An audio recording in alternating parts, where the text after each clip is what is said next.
New episode of The Real Deal. We're back. Let's get it.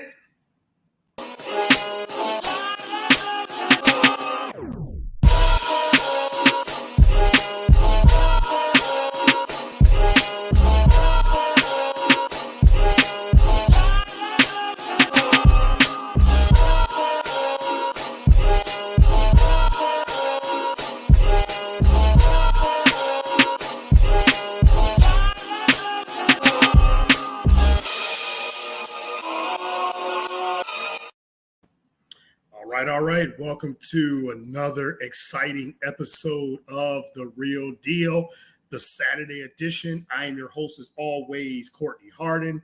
Glad to be back with a new episode 124 for the Saturday edition. And this is the week in sports and media.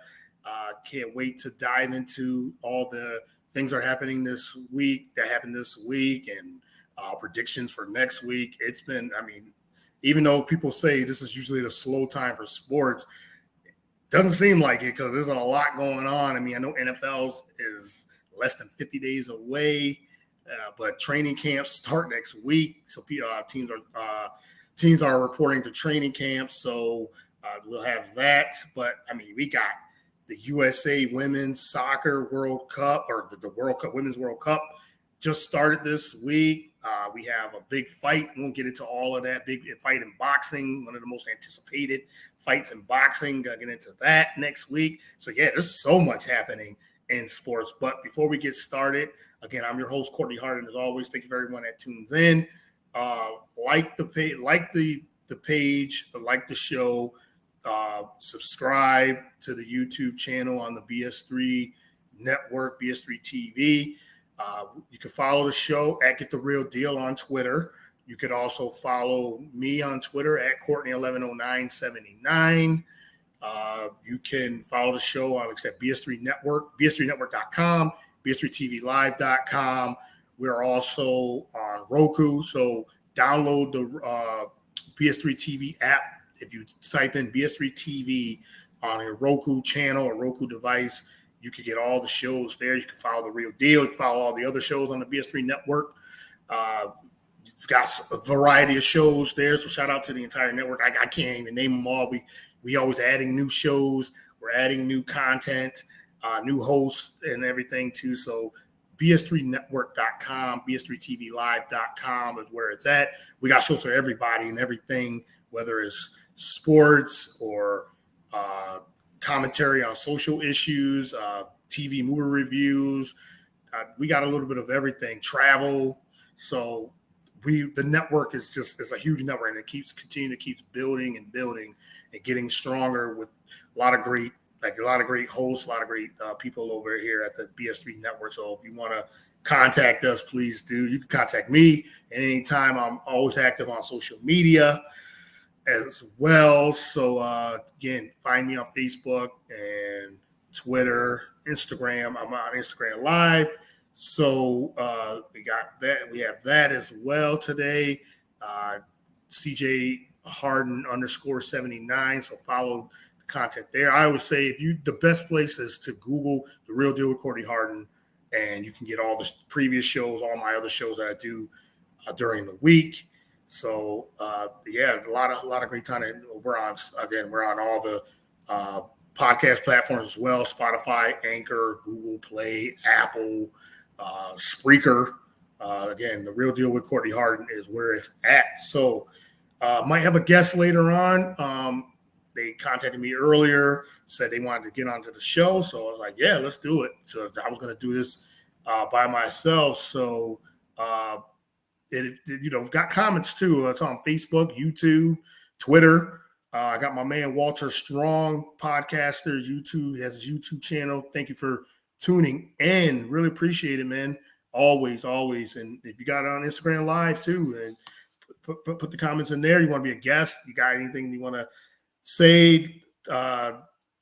Definitely get on the comments as well. So let's get this show started. I wanted to get into a couple of topics here this week in sports. Like I said, it's not a lot of people, like I said, a lot of people say sports and media. A lot of people always say, well, there's this is a slow time because there's no NBA, there's no NFL, there's no sports, but you got baseball happening. If you're a big baseball fan, you have that.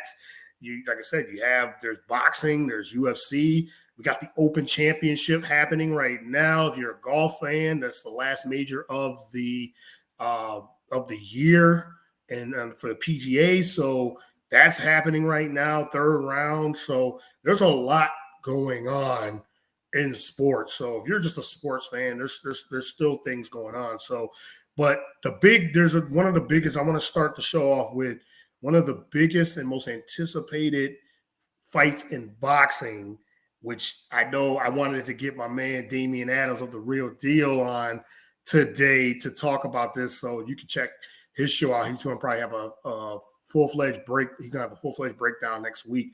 But a big fight next Saturday in Vegas, July 29th. We have two undefeated fighters fighting on Saturday night. Terrance Bud Crawford against Errol Spence Jr. This fight's been in the making for the last couple of years, and we finally have it. There's no promotional hiccups. There's no politics and boxing going on. This fight finally is going to happen next week. And I know everybody was thinking, oh, this fight will never happen. It's going to happen like Pacquiao and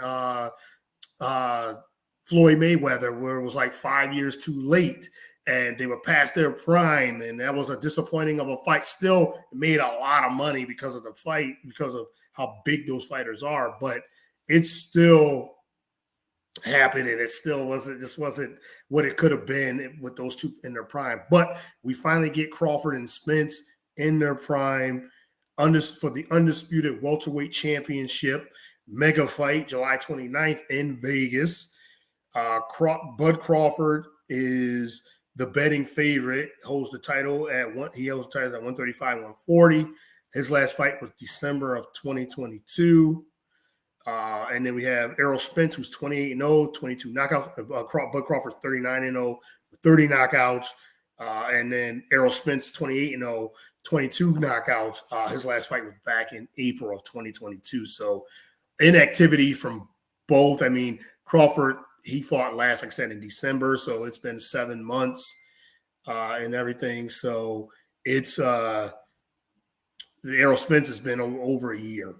About a year, almost a year and about 3 months. So he has been in activity for Errol Spence. But my breakdown of this fight, I'm very excited. I know everybody that's who's boxing fans or just definitely wanted to see this fight. And like I said, if you have any comments about this fight and your predictions, who you think is going to win, this is a 50-50 fight because these guys are so evenly matched. I mean, there is some advantages on both sides of the fight, but this is one of those fights where you don't really know. Either you're a fan of one or the other, and I think that's how you would predict this fight.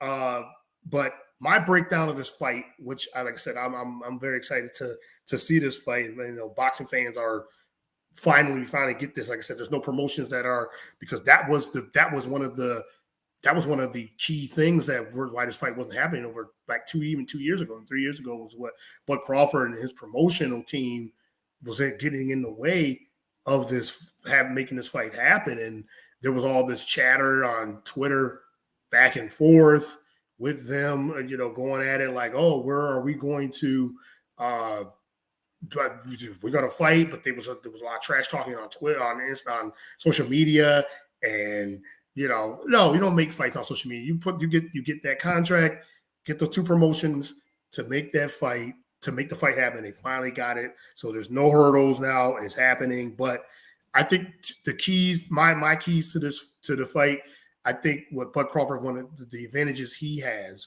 we'll go with Terrance Crawford first, is his quick hands.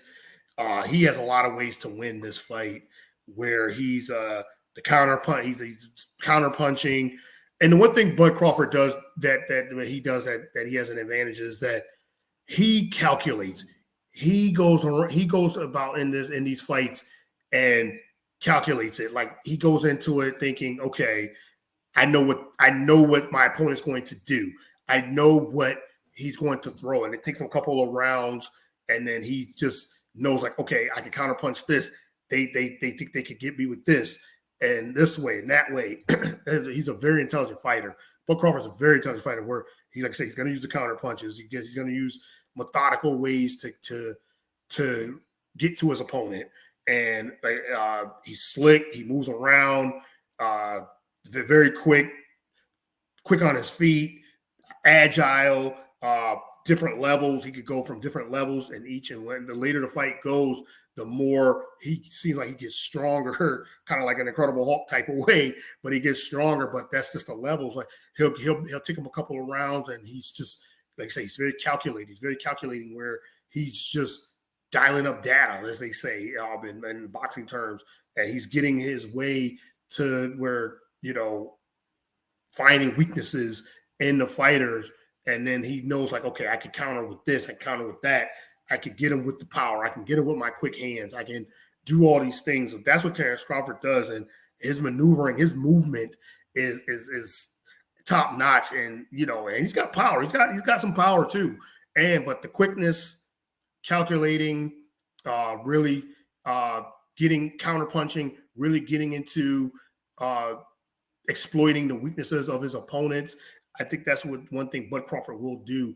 And if he does that against Spence, he has a great chance to win. I mean, they both have great chances to win, but I think that the keys to him to win is his counterpunching, keep moving around, very slick, changing his levels, uses agility, hitting, and then getting out of the way, because what Spence is going to do is put that pressure on Crawford. And that's one thing Spence really does, is he uses that jab and gets into with his pressure. He applies pressure, and Crawford will have to really be on his A game, which I know he will be on his A game, because like I said, Spence is going to come right at him and really apply that pressure. So Crawford's going to have to counterpunch, maneuver, duck, get out of the way, defense, use his quick feet, and punch, and almost like jab and punch and then come out. And once he knows once he figures out what Spence is trying to do, that's when Bud Crawford, I think, is at his best. Like I said, counterpunching and maneuvering and getting out of the way. So I think that's that's advantage of Crawford and everything. So on the other side, Errol Spence Jr., he's got to use his size because he's the bigger fighter. He's the taller fighter, got the longer reach, uses size, power. He's quick hand. He's got quick hands. Both of these guys and their movement, their quick hands is to their advantage. So they both have very, very quick hands. Some of the quicker hands at the welterweight division. So we have that as well. He's got to apply pressure. I think that's one thing that Spence does, is apply pressure, establish the jab. I think he's going to have to establish the jab quickly and be aggressive early and really make Bud Crawford think about, okay, if he's going to keep applying pressure, let's get into a brawl. And I don't think Bud can brawl. Crawford can brawl, don't get me wrong, but I think the one thing he has to do is, if Spence can keep applying that pressure, Bud Crawford's going to have to use his counterpunching and get out of the way. So Spence's quick hands, uses size, bigger fighter, pressure Crawford, establish that jab early, and be very aggressive. So I think those are the keys to both of their fight. My prediction for the win, I'm going with Errol Spence Jr., even though he's been inactive for over a year, but he was inactive before when he got into that car accident a couple of years ago, and he came back and still continued to win.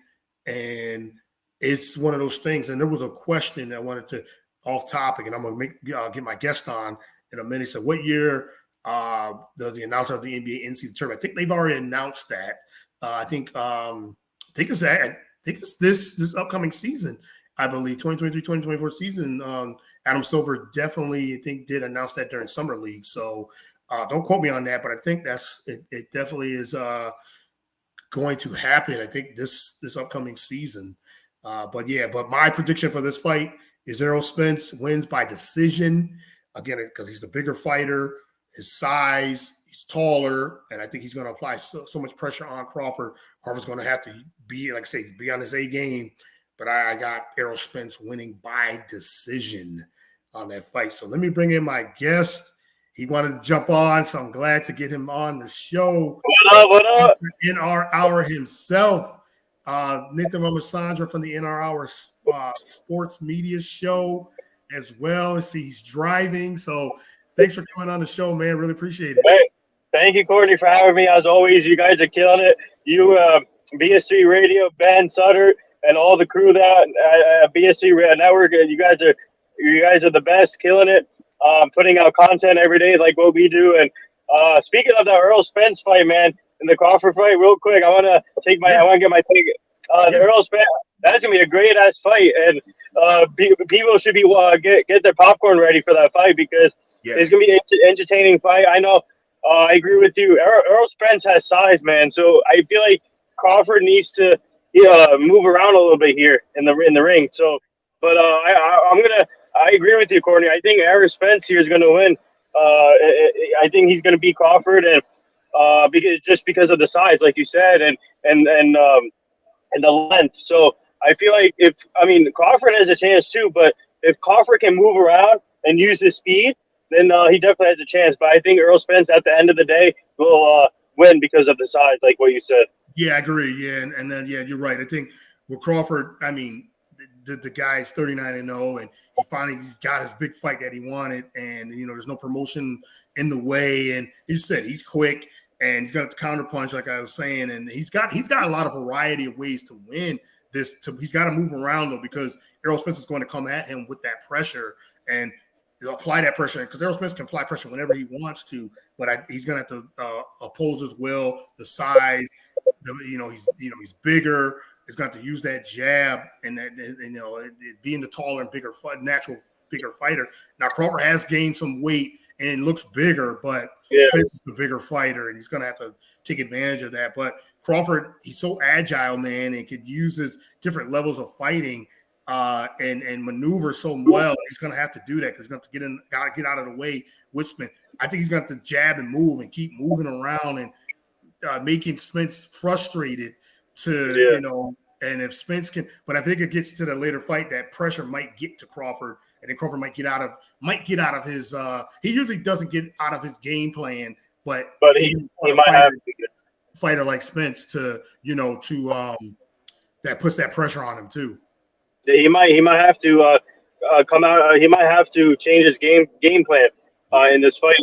But yeah, it's gonna be a fun fight. But like I said, big shout out to Corey, you guys again. Like I thank you again for having me. Like as always, man. Like I love coming on this, and I love what you guys do, and vice versa. We got to get you, Courtney, and then we got to talk about a lot of stuff about NBA stuff also, and free agency still there going on. But like I said, I love what you guys do, and man, and you guys have a great platform to share stories and news and updates, and it's amazing to see how you guys grow as a group. And like I have like our team, like we work together also. Our team, your team, it's like a podcast family. So yeah, we love that, man. Like I said, I'm always down to get you on the show and be on your show. And like I said, you guys are doing so much content. The NR Hours sports media just show and platform that you have, and you guys are doing a lot of different events and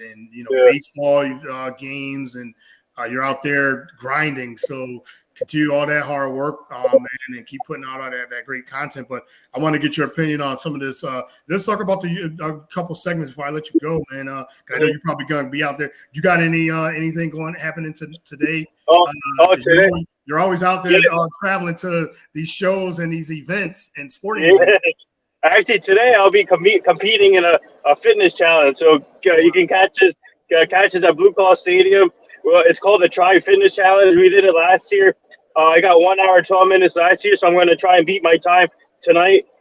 So I'm going at 5 o'clock. The doors open at 3 p.m. for everyone, and then they do different time slots. So a lot of my friends pick different times, and we're going to be there till like 10 o'clock that night, and then there's a party afterwards to celebrate the the competition, and also it's a tough competition. It's a big obstacle course in the stadium, so it's going to be a hot one today. So I'm going to bring as much drinks as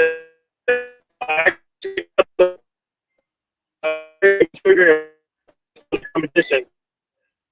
Yeah, no doubt, no doubt. And I think you're just breaking up a little bit, so hopefully get you back on. I can hear you. Can you hear me? Sorry, can you hear me? Yep, I can hear you. Yeah, yeah. I think I'm driving. But can you hear me now? I can still hear you. See if you can, I'm trying to put you back on. Hold on, I'm gonna remove you. Just jump back on. All right, we got the NR hour. Let's see if we can get him back on in a minute. But I want to talk about a couple more things before this end the show. Again, if you got any comments on Instagram Live, Twitter, Facebook, YouTube, hit us up. Hit us up if you got any questions left. But I want to talk about the USA Women's Soccer National Team.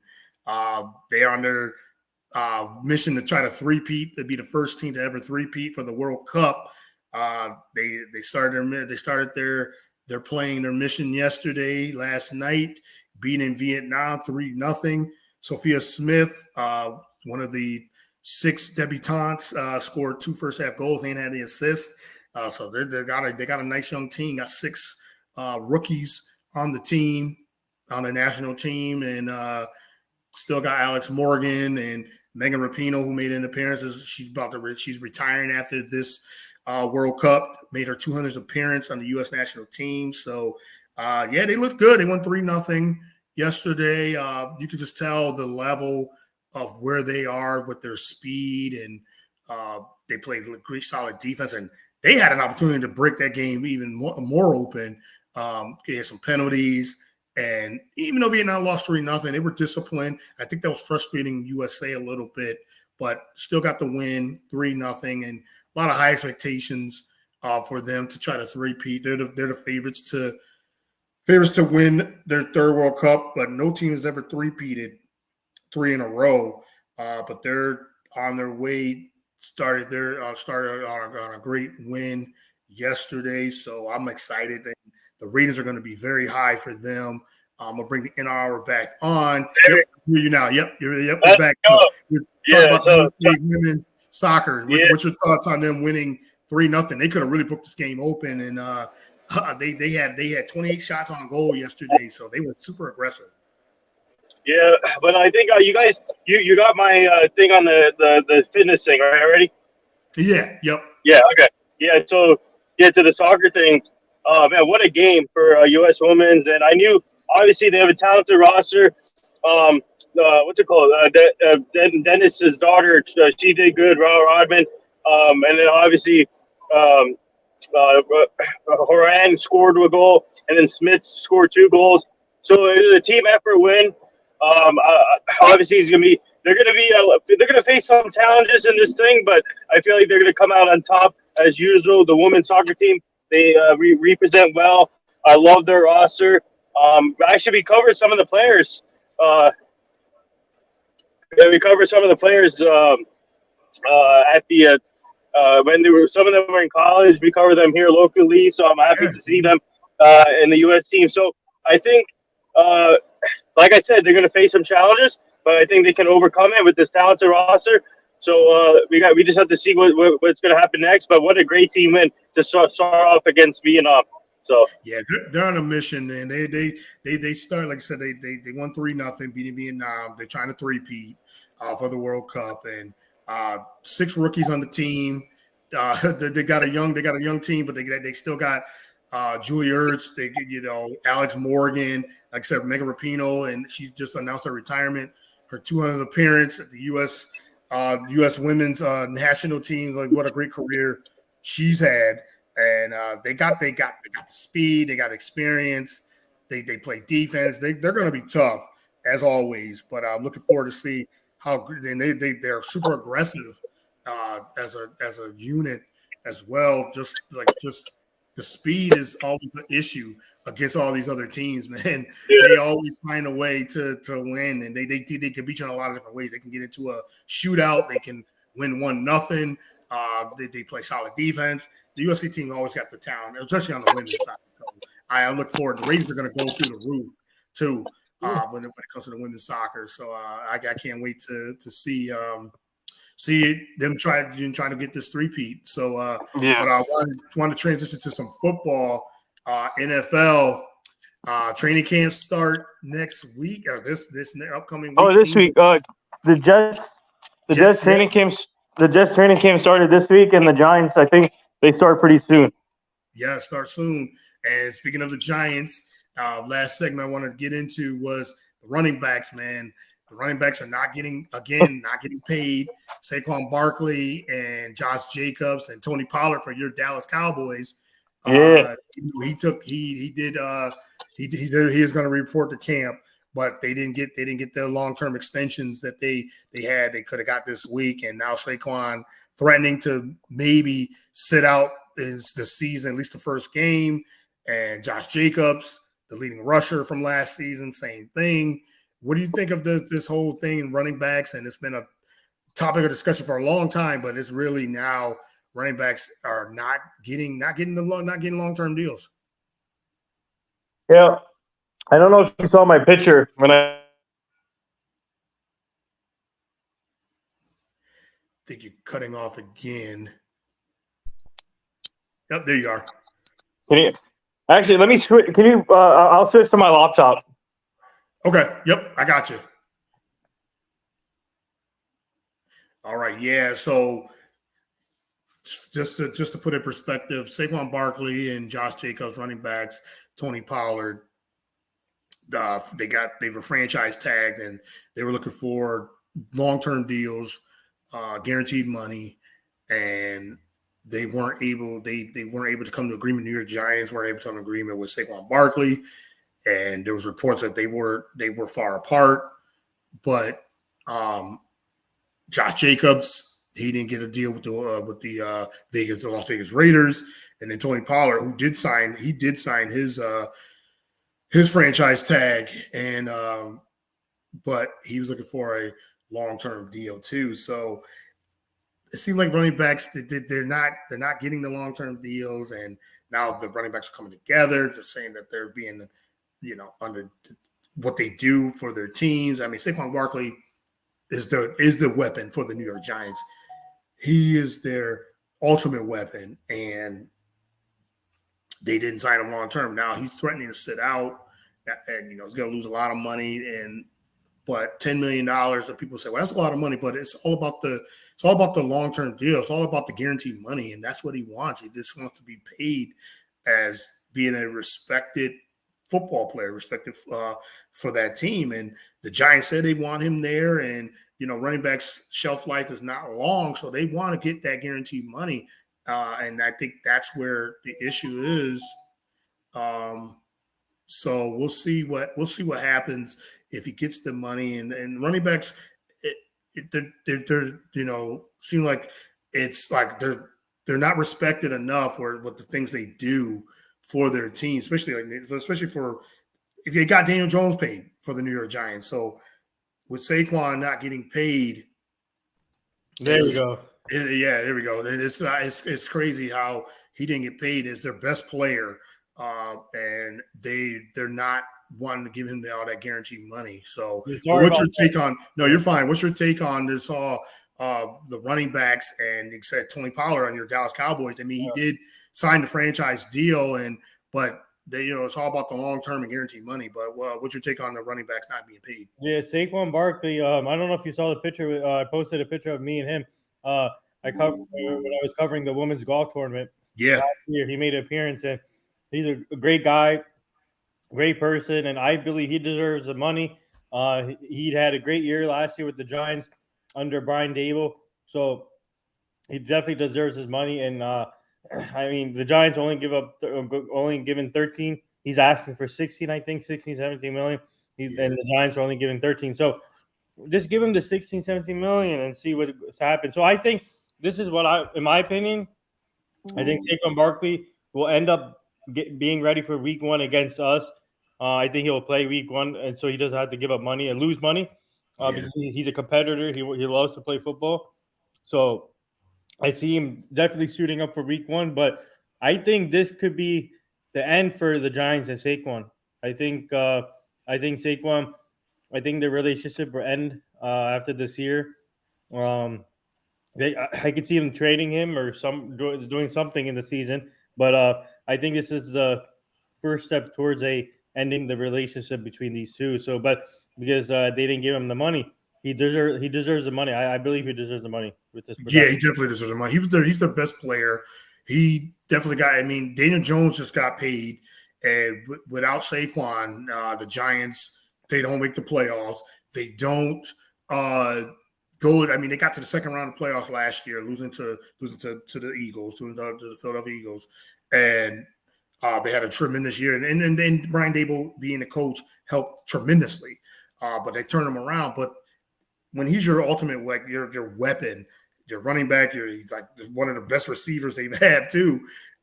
He's their everything. That you would think like let's pay this guy, let's give him his money, but the system's broken for running backs too because It's crazy. they're not valued anymore, and that's the thing. They're not being valued because it's almost like, oh, you could be replaced with somebody younger. But the running backs, and they play 2-3 years on their rookie deals, and then they want to just get that guaranteed money, so they want to get that one big contract, so they're able because they're running the football. They're just banging their just going through and keep hit after hit after hit. They're taking so much punishment, hit after hit after hit, and then by the time it's like they're almost like they're devaluing and then they're useless according to their teams. And then there's like, well, you could be replaced. We'll just get somebody younger and somebody cheaper. We don't want to pay somebody this big money or running backs big money, but the system itself is broken because it's not valuing running backs. Same thing with Dallas, like my Cowboys with the Zeke and then Zeke Elliott. Yeah, they just released him. Yeah, but now Tony Pollard giving him the franchise tag. He deserves the money. If he repeats about what he had last year, he definitely deserves the money. I love Tony Pollard. I hope we don't lose him either because this guy he's a difference maker and he's going to be a starting running back. But we definitely need another running back in my opinion. But Tony Pollard, man, he deserves the money. All these running backs, like for Minnesota Vikings is paying a 34-year-old $60 million, and they just released Devin Cook, who's younger, more productive. And now Devin Cook is available for that, and I like all these running backs are getting devalued. I don't know why. They still have value in this game. Some of these running backs can catch from the outside now, which I like to see, and also. They have speed still, and they're still getting undervalued. I don't know why. And like for your Eagles, I love the pickup of DeAndre Swift when healthy. You guys have a great running back there, so I think it's really going to be interesting to see what money will Tony Pollard get and Saquon get. But right now, it's frustrating to see not them. I mean, not seeing them getting paid. It's just frustrating to see. It's very frustrating. So shout out to CJ Boyd, part of the BS3 network as well. Thank you for tuning in. You said what's good. Yeah, man, you're right. It is frustrating to see these guys and what they being devalued the way so I don't know. And then you got Josh Jacobs, who led the league in rushing, and he finally had a great year, stayed healthy, had a great year, just like Saquon, great year. And stayed healthy. And I get it. From a health standpoint, I get that. Like you say, running backs, unless you're Adrian Peterson or Derrick Henry, they long term, even Christian McCaffrey, like they it's hard to stay healthy, but they're carrying the ball but it's almost like you got to be a versatile back like a CMC to really get that money. And he got paid. I mean, but even him, like, as great of a weapon as he is, he probably should be getting paid even more money. You know what I mean? So, like, speaking of Josh Jacobs, though, I don't know if you heard the story. He was sitting in the car, he was thinking with his teammate Max Crosby, thinking he was going to sign the deal. Yeah. And then 4:00 was that Tuesday? I think it was Tuesday at 4:00 was the deadline. And Saquon said they were now reports saying they were closed. I don't even think any of these teams were closed. I think they were all far apart. You know how reports are. They say, oh, it was closed. Yeah. I think it was way far apart. Right. Yeah, so it's crazy, man. So, but that's thank you for coming on, man. I wanted to get you on a couple of segments here and really, you know, so let everyone know. Like I said, you've been covering a lot of different events. You're out there with the in media, getting a lot of interviews, covering events. I know we've been trying to do something together somewhere, and I know I'm going to the Fantasy Football Expo in Ohio. Ohio, yeah. So I got my tickets, already booked it and everything. So I'm excited for that. So I'm gonna have a lot of coverage of that. Can't wait to see all the content creators there who cover fantasy football, the drafts, and the women of fantasy football. They're all going to be there. So hopefully I can interview. I've interviewed most of them already. So hopefully I can interview them in person, have some content for that. But like I said, you've been doing a lot of different content, a lot of different things. So I appreciate you, man. Let everyone know where they can actually follow where you're going to be next, and about in the NR media. So you can follow me and our team at the NR Hour _ on Instagram, Twitter, and then you can find us on YouTube, TikTok, the new Threads app, LinkedIn everywhere, Facebook everywhere. But our next, like I said earlier, I will be competing in a fitness challenge today at Blue Collar Stadium, so keep an eye on that. I'm just putting some sugar in me before I work out, but yeah, it's gonna be a fun competition trying to beat my time from last year, which was 1 hour and 12 minutes. So everyone wish me luck, and like I said, go follow us at the NR Hour _ on Instagram and Twitter. We got some good content coming up pretty soon. But shout out to Courtney, Ben, the BS3 Network crew, everybody, man. You guys do a great job. You guys are excellent. Great content, awesome content. Keep up the great work, and we love working with you guys, and then doing shows like this, and keep it up. And Courtney, keep it up also. You guys are amazing. Thank you, man. I appreciate you, man. Appreciate the comments. I appreciate you coming on and always supporting and everything too. So yeah, everyone subscribe, like, and follow the NR Hour and the NR Hour Media show. Yep. And yeah, just get, as I always like to say, just follow, share, like. It is very easy to do. just do that. Follow the shows and like the content and all that, and we appreciate it. Give us 5-star ratings on Apple and Spotify. That goes a long way as well. Yeah. Comment, and if you want to be guests, we always looking for guests. We always do. We're always active on social media each and every day because that's what we love to do. And like I said, if you want to be a guest, just hit us up. Hit both of us up. It could be on both shows, and back to back if you want. So we're always looking for great guests as well. So thanks, man. Good luck on the fitness challenge. Thank you. We'll be following. And thanks again, man. Appreciate you. And enjoy the rest of the weekend, man. I'll talk to you soon. Yeah, you too. Thank you. All right, man. Have a good one. Yep.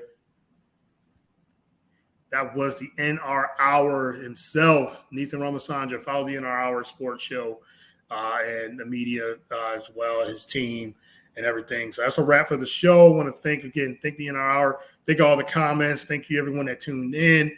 Walter Strong, CJ from the BS3 Network as well. Again, thank you guys for always supporting, always commenting, liking, following, all those things, and really, really appreciate it. So I hope everyone enjoys. I'm about to go out here and enjoy this weather. It's supposed to be in the 80s, so it's nice out here. So about to enjoy that. So again, thank you guys for tuning in. Continue to follow the show at Get the Real Deal with Courtney Harden, each and every day. Always got some content, got shows out here. No show next Saturday, going to a wedding. So be on the lookout for a couple shows this week. But no Saturday show, so we'll be back I think it'll be in August, actually. So, again, thank you, Walter, man. Really appreciate it, that as well. Thank you everyone that tuned in on Instagram and, again, on Facebook and Twitter, Spotify, Google Play, all those platforms and networks. Until next time, really appreciate it. Until next time, everyone stay safe as always. Peace. God bless.